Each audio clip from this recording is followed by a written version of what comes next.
Hello everyone, good afternoon and welcome to Savvy Central Radio. Each week we host new individuals and business owners to share their expertise, dreams, and lessons learned in their field of business. Our guest today is Andy Harmelin of AI Consulting, LLC. AI Consulting, LLC provides credit, collection, and cash flow solutions for professional service providers.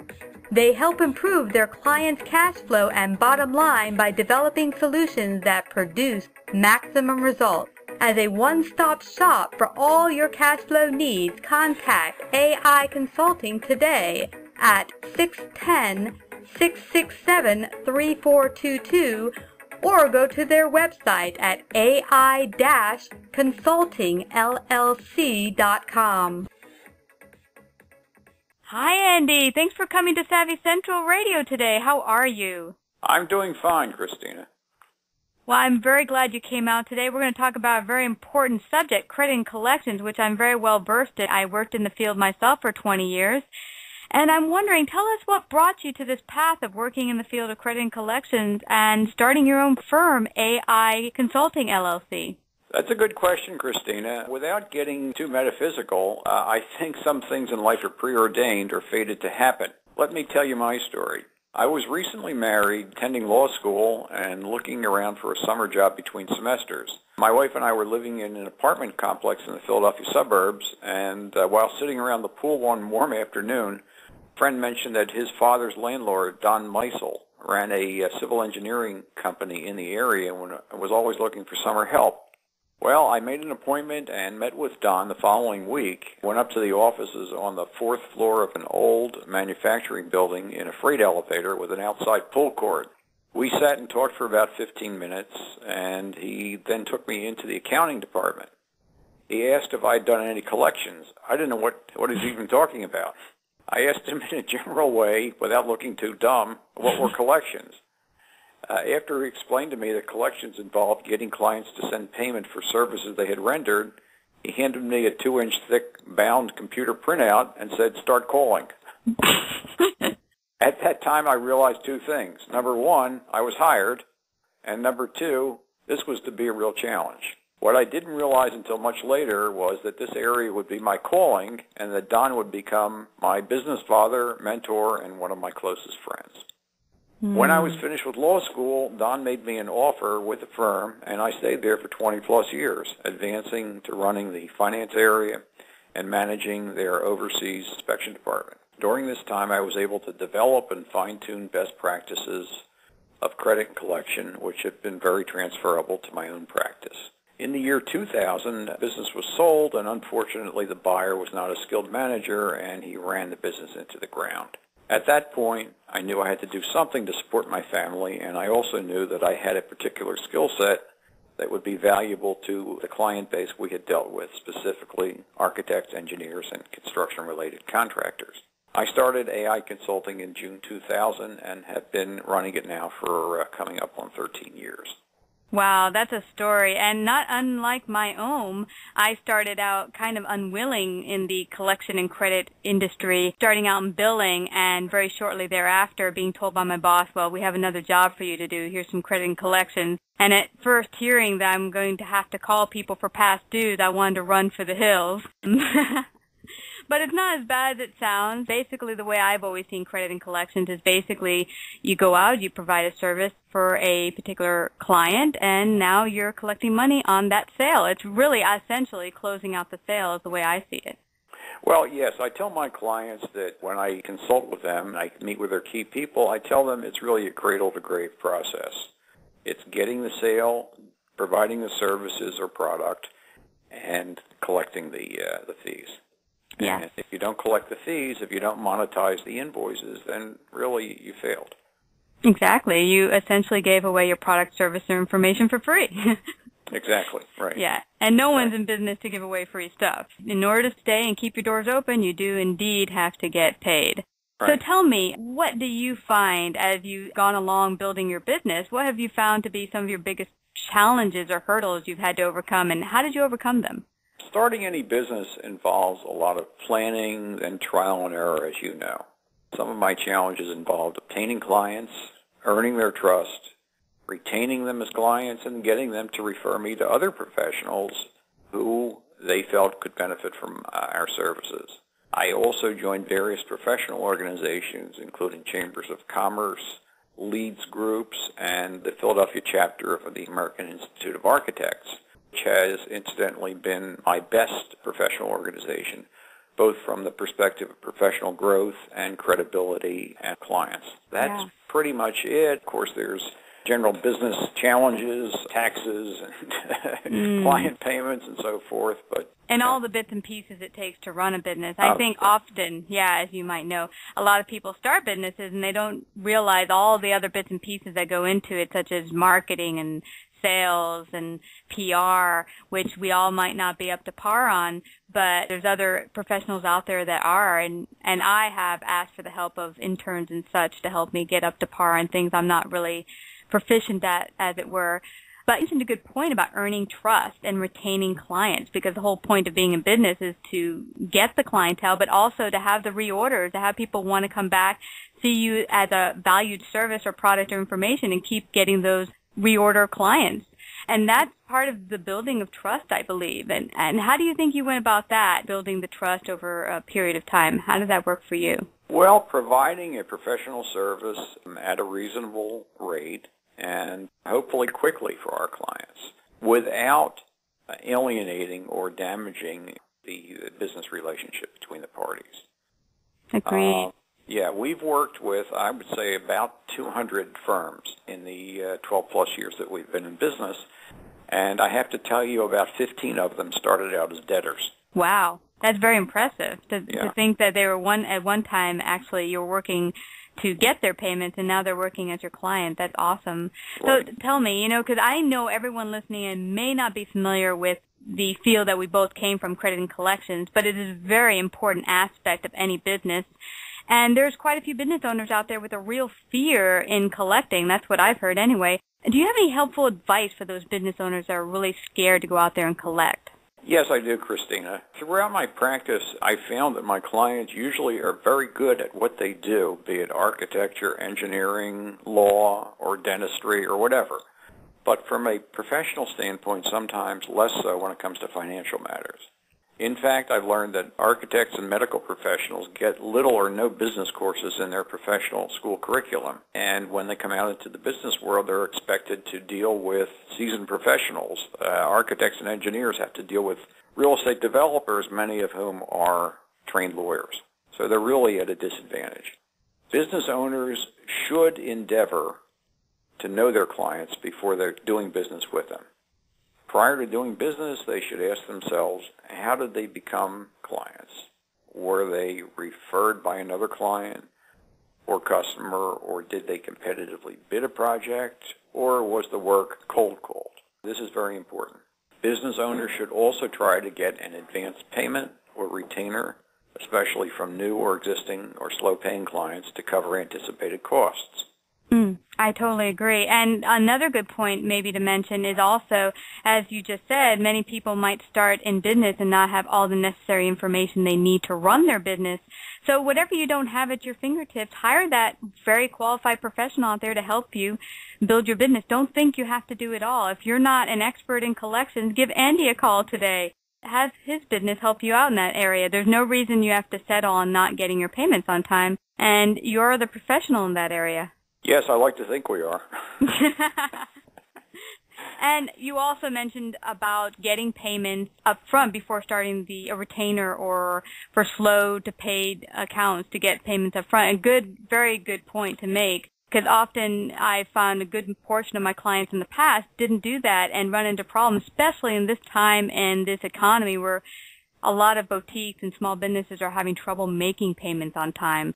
So to resolve that, see about getting payments at least 50% up front, if not the whole retainer up front. So therefore, you're not having to, at the end of the day, work for free. Right. And Christina, what I tell my clients, they have to ask for the retainer, because if they don't ask for it, they'll never get it. Correct. And the worst prospective client will tell you is, no, I can't do it, or I can't give you as much. But if you don't ask for it, you'll never get it. You made a good point about not asking. I had a client who I was speaking to, and he does shoes, and he said put together the production cost to do a slew of shoes for a whole bunch of boutiques, and it cost me a slew of money up front that I have to borrow from the bank. And I started to say to him, well, go to each of these people, these stores who want to buy from you, at least get 50%, as I call it, pre-production deposit. That will cover the cost of making the shoes. Right. And then when they're ready to go out the door, then get the other 50%. And he said, oh, no, if I did that, I'd lose all their business. I said, well, that's because that's what you assume. You didn't even ask them. Right. Go and ask them. Important. That's yeah. important. And another good point, if he walks in there thinking I'm defeated and they're going to say no, well, most likely if you walk in there defeated with your shoulders slumped down saying, you want to take this contract with me and 50% up front, most likely they're going to say, well, no. So you have to walk in there confidently and say to them, listen, you love my valued product. I want to deliver these shoes on time, and we have to, in order to cover our production costs, need pre-production deposit. And if you walk in there confidently, you should be able to receive it from the valued customers that want to work with you.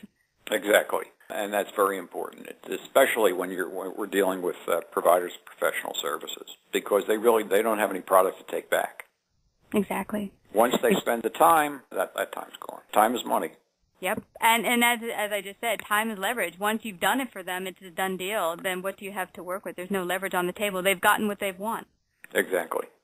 So who are among some of your greatest role models, you would say, that have inspired you along your journey? Well, as I mentioned earlier, my friend and mentor Don Meisel at the engineering company, and many of my current clients who have supported me and have thought enough of my abilities to refer me to their clients and colleagues. It's a journey, and it's a never-ending process, because most of the work is transactional in nature, and once a project is finished, then something else has to come behind it. Yeah, in order to keep your doors open. And right. I like that. It's a never-ending process. I think some people think, I'll get a couple clients in the door, now I can just rest easy and count my glory, and it's all good. It's like, no, in order to keep business going, you got to keep continually looking for new clients. Exactly. Hopefully we provided references and referrals for our existing client base. Yeah, exactly. So what do you feel, knowing and working with many service-based industries over the years, what do you feel are some of the biggest mistakes businesses make with regards to their credit, collections, and cash flow? Another good question, Christina. Many businesses, and particularly providers of professional services, take work on a handshake without doing any of the following. They don't do a credit check on prospective clients. They don't get a signed contract for all the goods and services to be provided. They don't obtain a retainer from new or existing slow payer clients. They don't have an in-house procedure for tracking outstanding invoices. They don't capture all hours and reimbursables that could be billed in their invoices. And they don't do any cash forecasting with operational assistance in the cash flow process. Now, explain that last one to anyone who might not understand the terminology. What exactly would that entail? Well, cash forecasting the term forecasting is looking into the future, say 30 days or 60 days or 90 days down the road, to see what your anticipated receipts would be. This is cash flow, which is critical in running a business. And when most well-run businesses have the operations department involved in that process to the effect that they can track their invoices internally, mm-hmm. and they can provide that information to finance. So it's a well-oiled machine that both get the money in and also provide that forecast of what they expect in the next 30 days, 60 days, 90 days. That's great to mention, a good point. Because often the smaller businesses I talk to not only run things, as you say, on a handshake, it's kind of on a day-to-day basis. They have no idea what's going on in the next 30 days, let alone the last week. And that's really a scary prospect. You have to know where you're going and know where you are at the moment. A good many of them, as you also mentioned, don't even have signed contracts on hand, signed purchase orders. They don't really also have any means in which to keep track of the invoices. I talked to a good many small business owners. All right, when's the last time you did billing? About a month or so ago. And then when I look at their receivables, I see they haven't billed some people for up to 6 months after the service took place. And that's really going to delay your receivables, you getting money on time, paying your bills on time. It's going to affect the entire business. Well, not only that, it raises the issue of where the goods and services actually provided if they're not built for 6 months. That raises a question in the client's eye. You have the potential to actually lose that client going forward with that type of, because you're going to lose their trust. Right, exactly. Yeah, those are some really good points. So what do you see is on the horizon for AI Consulting LLC? What are your goals you're striving for in the next year to come? Well, we are always looking to build and expand our client base. As you can see from our website, we focus on firms that provide professional services, but we've helped many businesses from private clubs to printing companies to dentists. So we're always looking to build. Like I said, in order to keep growing your business, you have to keep building. Right. I would say over the 12-plus years we've been in business, we've been able to serve over 200 clients.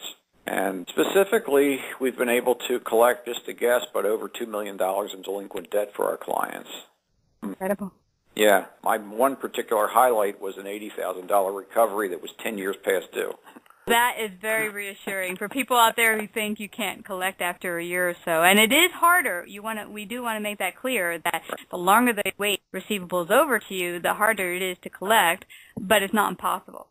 No, it's not impossible, but I'm sure everyone's seen the charts that show after a receivable ages out over a year, the collectability drops precipitously. Oh, yes, most definitely. And what would you say, Andy, over your many years of operating in business, would be the biggest lesson you could take away that you've learned in business? Well, don't be afraid to ask for help from another professional, be it an accountant, a lawyer, because, as I said earlier, business owners and professional people are trained to provide a service, and they're usually pretty good at it. However, they're not trained in other areas such as finance or law, and don't be hesitant to ask for help from another professional. Yeah, I learned many years ago that finance and collections are not for everyone, as you mentioned earlier, and many business professional practices are afraid to ask for outside assistance. That is very true. And it's a scary thing. I mean, it was scary for me when I first got started. I did not want to start picking up the phone and start asking for money. To me, it was like one of the worst jobs at first I could imagine doing is asking people for money. Now my perspective has changed because I realize that this is just a valued service, product or information that my company or I have provided, and now we're closing the sale and getting paid.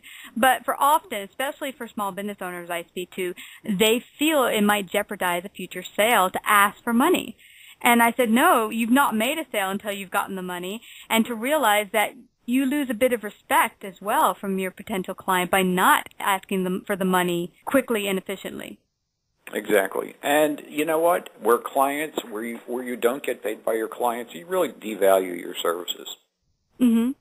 As you said earlier, without getting proper credit checks and such and letting people pay you whenever, it not only devalues you, it allows you to not spend time on getting those potential clients that will be good clients, that will raise up your accounts receivable and build your business, because now you're wasting time chasing people down that have either no intention of paying you or can't pay you.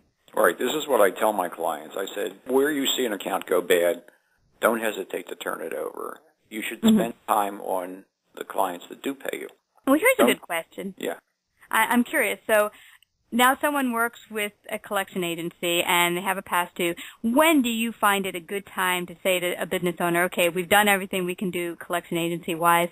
When's it a good time to send something over to legal and start those proceedings? When would you say to a client? Well, I can usually tell when I get an account in-house, I can usually tell within 30 days whether that debtor is going to pay or not. Mm-hmm. And after 30 days, and sometimes I can tell within a week, if I get the sense that the debtor is not going to pay voluntarily or amicably, then I don't hesitate in recommending to the client that we refer to an attorney. And we have attorneys all over the country that we work with. Mm. And also to mention now, when it's time and you feel, okay, well, there's nothing more we can do for this client, we're going to have to send them to an attorney, or that's what I think is the best course of action. Now, what amount do you think? Now, say someone sends you a couple $100 invoices or $600. When do you think? I mean, because there is a point in which it's really not worth it. It's going to cost you more going legal. Well, I have to say Usually the bottom number is about $1,000 to file suit. Not to say that clients that have invoices that are in the hundreds aren't collectible, but they really should think about going to district justice court. And they can do that on their own. Oh, great. That's a good tip. And I had a recent client, this is very interesting, a recent client that told me, listen, I did this work for someone completely, and as we just said, once you've done the service providing and you've delivered it to them, it's very hard to get paid, especially if you didn't put it in the contract, which this particular client did not.